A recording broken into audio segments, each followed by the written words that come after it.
Hello friends, જય શ્રી કૃષ્ણ, જય મહાદેવ, જય અંબે. આજે આપનો બ્લોગ છે. આપણે જવાના છે કામરેજથી આગળ આશ્રય બંગલોની બાજુમાં સિગ્નેટ મોલની ગલીમાં સોમનાથ મહાદેવ. તો આખો વિડીયો એન્ડ સુધી જોજો અને મારી YouTube channel Prakriti diaries by Nikita subscribe, like, bell icon દબાવવાનું ભૂલતા નહીં. તો આપણે મહાદેવના દર્શન માટે જવા માટે રેડી થઈ ગયા છે. હેલો ફ્રેન્ડ્સ, જય શ્રી કૃષ્ણ, જય મહાદેવ, જય અંબે. આપણે મંદિરે પહોંચી ગયા છે આશ્રય બંગલોની બાજુમાં સોમનાથ સ્વયંભૂ મહાદેવ. શિવરાત્રિનો બીજો દિવસ છે, તો આપણે મંદિરમાં પહેલાં આપણે દર્શન કરીશું. અહીંયા બહાર જે મહાદેવ દાદા છે, ઓમ નમઃ શિવાય. અને આ આપણા શનિદેવ ભગવાન, ઓમ શનિદેવ. તમે જોઈ શકશો આજુબાજુ ખેતરોની વચ્ચે આ મંદિર છે.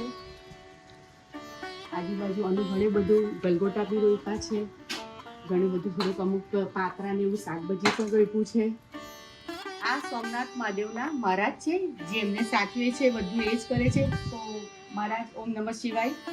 સોમનાથ મહાદેવ કામરેજ ઇંગ્લિશ મોલની બાજુમાં શાંતિવન સોસાયટી, આશ્રય સોસાયટીની સાઈડ પડખી સાઈડમાં સ્વયંભૂ સોમનાથ મહાદેવ છે.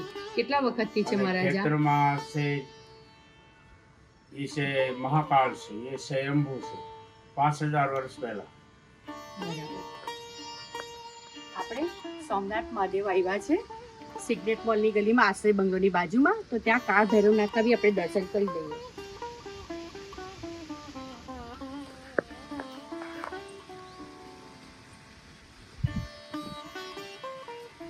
તમે જોઈ શકશો કે ખેતરમાં વચ્ચોવચ્ચ કાળ ભૈરવનાથનું મંદિર આવ્યું છે અને આ બાજુ આપણું સોમનાથ મહાદેવ જે સ્વયંભૂ છે એ આવ્યું છે.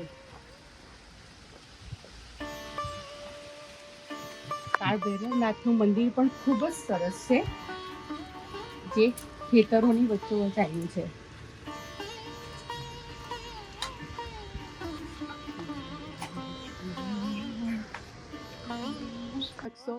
આજુબાજુ ખૂબ લીલુંછમ ખેતર છે અને એની વચ્ચોવચ્ચ સોમનાથ મહાદેવ અને કાળ ભૈરવનાથનું મંદિર. તો તમે બી એકવાર વિઝિટ ચોક્કસથી કરજો. કામરેજ આવો તો કામરેજથી ખાલી 5 મિનિટના અંતર પર છે ચોકડીથી.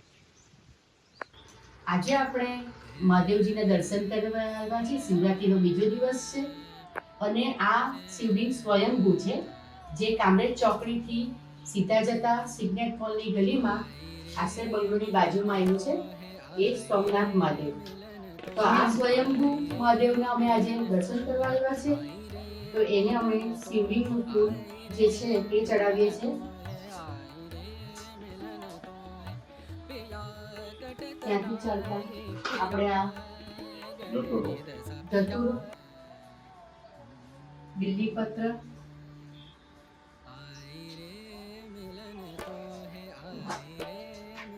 જવ,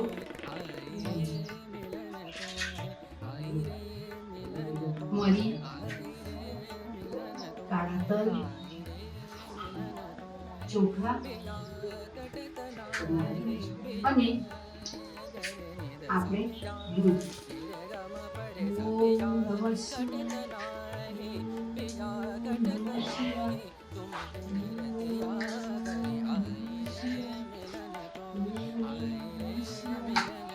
હવે એની ઉપર આપણે કેસરનું પાણી પણ ચડાવશું.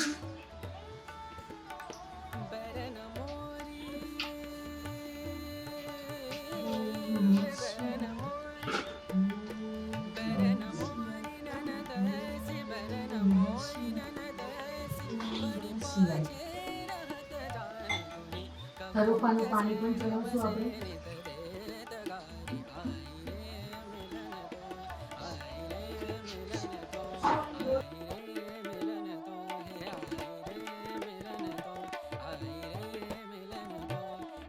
અને આપણે આ મધ ચડાવવાનું છે શિવલિંગને.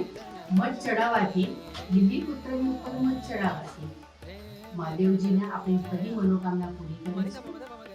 તો તમે પણ દર સોમવારે બિલ્લીપત્ર પર મધ લગાવીને મહાદેવને ચડાવો તો તમારી બધી મનોકામના પૂરી થશે. ઓમ નમઃ શિવાય. હર મહાદેવ. ઓમ નમઃ પાર્વતી પતે. હર હર